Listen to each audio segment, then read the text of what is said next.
So ayun mga kagulay, good morning po. At pakita ko lang po sa inyo itong aking ginagawa ngayon. So balag po na pala itong aking ginagawa. So ito po yung kanyang butas. So madilim.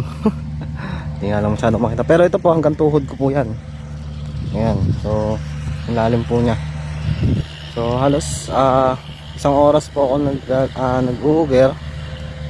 Medyo mahaba-haba na yung ating nabutasan.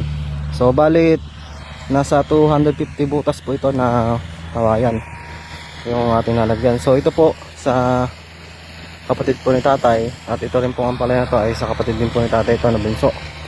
So dito tayo na inupahan tayo na magbutas.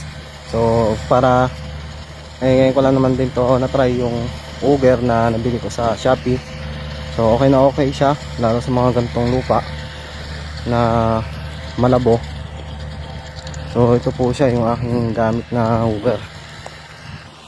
So ito po yung 2-stroke na auger na gamit ko. Makikita nyo napakadami pang gasolina, pero so matipid po sa gasolina dahil 2-stroke din po ito. So medyo mahaba na yung nabutasan natin. Paikot po ito.